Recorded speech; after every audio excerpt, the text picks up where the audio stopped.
Hey guys, this is Carl at Triple R LLC. I'm doing a little job here where I am repairing this porch railings. We have the post bases rotted out and the trim around those rotted out. And then also, they just got this lovely stairway put in recently, and I'm building railings for that. Just gonna be on one side. But right now I have already gotten some of the scraping. I did a lot of scraping of the lumber on the porch and primed it. And over here I have been priming and painting my new cedar that we're using for the posts and railings. And yeah, so it should be a little simple job. Just really impressed at how water completely deteriorated these bases right here. So, metal is not immune to the forces of water. It'll decay and deteriorate as well. So, luckily I got one healthy one over here, still in good tact. The lumber is actually okay. So the bases of the wood isn't actually that bad. There's a little bit of rot on the very outside, but it's not very deep. So basically, I'm just trying to demo out the two post bases here, put in new ones, and also new posts for the railings, and that's it. Simple little deck job here, or porch job. So I'm just going to make a little instruction video right here, just for people who are dealing with this sort of situation. This post base is completely rotted out, so I'm going to cut this out. This is flexible enough. I should be able to push this out of place, put in a new one. Drill. I'm probably gonna have to drill a new hole and put in a concrete anchor here. So we'll see how that goes. I can position the anchor. It's got one of those wider slots, so I can move it around. But common sense. Don't reattach. Like, I'm gonna change it to where my two sides attached into the lumber are gonna be on the two sides that are not used, and making sure I have cleared everything off here to make sure it's nice and snug. So just making sure that if you're ever replacing post bases, depending on the type of post base you're using, think about where you're going to position it, where you're going to touch to make sure it's got strong, that you got some good lumber to be secured to, and that'll be a good new post base. Hey contractors and handyman and whoever else is in the trades, don't you hate it when you think you have a simple project and there's some little things here and there, angles, whatnot, with your miters or dealing with pitches and trying to get everything perfect, and then you realize, like, oh, it's actually a little bit more complicated than that. Well, this project turned out to be just that. The concrete, the bottom step and the step up there were different pitches. What I ended up doing, I'll show you guys here. Like, I got perfect miters on everything, so I did a good job. But what I had to do is I use shims to get my perfect plumbs with my posts. I basically built my railings with the shims, figured out what my difference was in the bottom for what I needed to cut off. Took it all apart, made my cuts so it's flush on the post bases, and put it all back together. And so it was a little bit more work than I thought, but I got everything perfect. So I got my pattern, I'm doing my spindles, and I got my angles, and I got my, one thing you always want to have is you have a block, so you can get your distance and you figure out your measurement. I'm doing 4 inches for each spindle between each one, matching the top here. So it's come along. I did not expect it to take me, I thought I was gonna be able to do this whole thing in one day, and I was probably off by like 4 or 5 hours. So, oh well, I know everyone's been there. It's looking good. I just gotta get things a little bit farther along and get things caulked and painted, and it'll be looking really good. Oh, and one thing I realized, so always keep in mind whenever you're doing post bases on concrete, depending on your heights, you gotta pick out your post bases a little bit more tactfully. I kind of just went with the normal, cheaper 2-prong. There's only 2 parts where you screw in for my post bases, and it's decently stable, and I'll put some trim. There's gonna be trim. I'm redoing the trim around the posts up there. And so I'll put some trim down here and put it all the way down to the, I know you're not supposed to necessarily do this, but I'll put it all the way down. It's gonna be PVC. So I'm gonna put it all the way down to the ground against the concrete to help stabilize the post a little bit.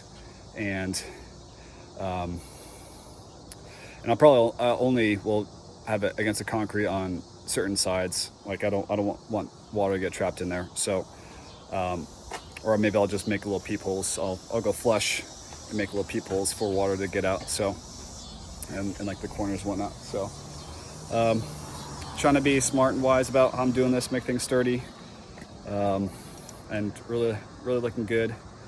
Sometimes these little simple jobs just take a little bit more thought and planning, and you can't really plan ahead. You can't spend all day on an estimate getting everything perfect. Sometimes you just gotta kind of get your general ideas and get cranking, and then just figure it out as you go. So it's one of those jobs.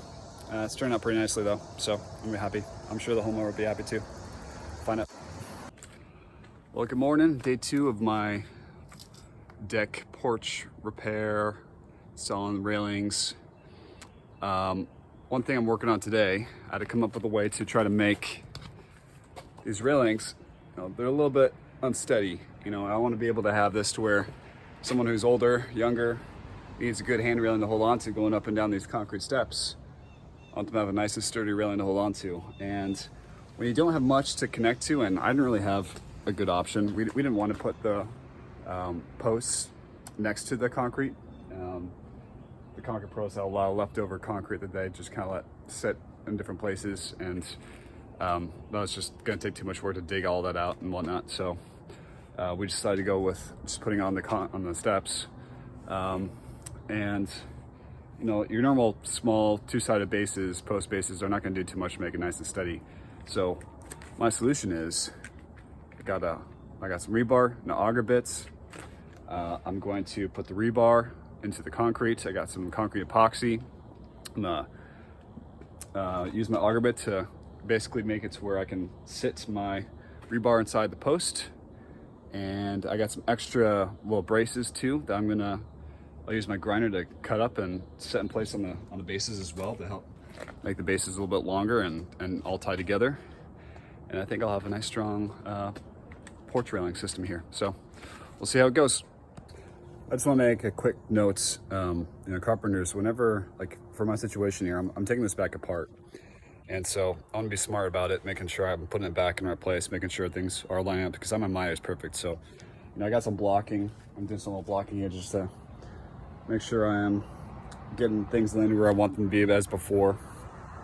And then just labeling things, like always try to do what you can to make things easier for yourself to remember where things go, how it should be oriented, and what you can do to make it easy to put things back where you want them to be. So gotta be creative. You can get your jigs, make your little jigs. I got my jigs for doing the spindles. I think I had a video, I showed that from yesterday. Always gotta be creative and think of what you can do to make your job, make your life easier, and be more precise. And a lot of times you got leftover scraps, you can build something to do that. So yep, always be on top of that. I got this post now, super sturdy, and with only being connected to the railings up there, the posts up there, I'm impressed. So next step, I got my grinder. I'm gonna grind it and cut it. I got trim that's gonna go on here, and I'm gonna have to shim out the trim a little bit, I'm guessing. I'm gonna have to figure out a way to finish this and make this look nice. But all the posts are getting new trim, and I'm doing 8-inch trim, PVC, and so I'll be able to go all the way against the ground. I'll probably make some weep holes for water to get out, but I wanted to use the trim as another way to help stabilize the posts, and also keep water away from all the stuff I'm putting here, all the hardware I'm putting on here.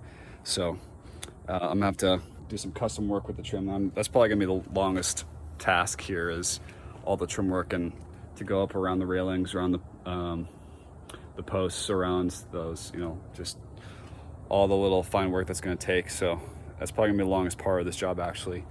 But I really want these posts to be really nice and snug and secure. And about to tackle this guy. I'm gonna take it apart and put in the, spacing on me, the rebar, put in the rebar and get this guy to work. So, got the rebar into the post here, and still a little bit wobbly. I'm not sure if I can get it any more better than what it is, but definitely much sturdier than before.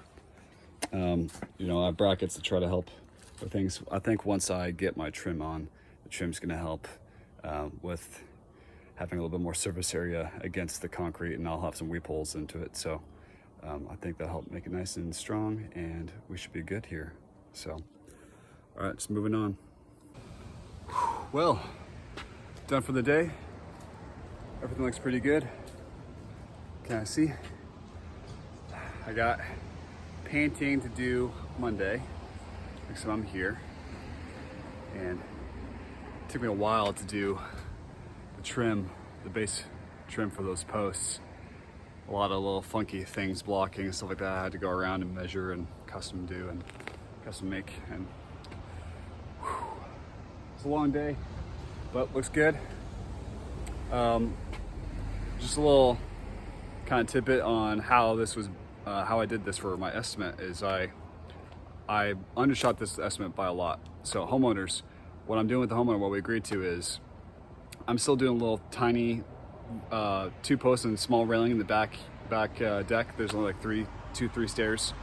So, and we're gonna stain that. So I'm gonna get some raw wood and install that on next time I'm here. And I say, hey, since I overshot this estimate by a lot, it's like I'm beyond like a 30% threshold. Like I'll come Monday, I'll paint everything, do that free of charge. I'll bill you time and materials for what I've done so far, and I think that's a fair thing. Like I did run into things I couldn't expect, and like some of the extra, and there's a few extra base post base that were rotted out. The metal was just rotted out, and I had to replace those, which wasn't expected. That took some more extra time and materials. Getting these posts to be really nice and strong and snug took a little bit extra work, and you know, we do what we can as professionals to foresee things and plan the best as we can. You know, we can't always spend a whole day on an estimate just looking at things, measuring and planning. A lot of times we just kind of take a look, take some pictures, get out of there, and start working on it and thinking about it. So experience, we learn. I'll figure out what to do. You know, I had a homeowner who asked me, who walked by and asked for a business card, and I will definitely know what I'm doing next time I come around with a situation like this to plan ahead, to guess that I'm gonna have some extra expenses I can't foresee. So looks good. The homeowner's excited. I'm excited to come paint it and get the final product here soon. Hey guys, I've just finished up my little porch railing project. Here it is. I had a good time getting this guy a lot more secure. It's sturdy, even though this is only, you know, I have the rebar, and having the trim helped make it a little bit sturdier too. But I think just once the rebar was set with the adhesive I put in there, I put in the, I'm spaced on the name on it. But once I had the adhesive and the rebar get set, it started to strengthen up. And this is just super sturdy. Like I can't shake it. And which is impressive for just being in concrete alone. So, but it's painted, caulked, everything's done. It's looking good, sturdy. Homeowners are happy. I have pictures of I did a little small railing in the back deck too. It's a little bit different because of the different style for the back deck. It's just gonna be stained, and that's actually maybe a future project with these homeowners, is staining the back deck. So hopefully I might be back at the same property. I've had 2 people drive by and want my number because they saw me working on things and they like my work. So hey contractors, this is how you get work. A lot of times it's just do good work, get it out there, show people the work you're doing. You know, It's great being in situations where you're really visible with a busy street. And people going by, trucks going by, vehicles going by all the time. And I get people who are wanting my information to do some work for them. So very happy with this project. It turned out well, and homeowners are really happy. So I'm thankful.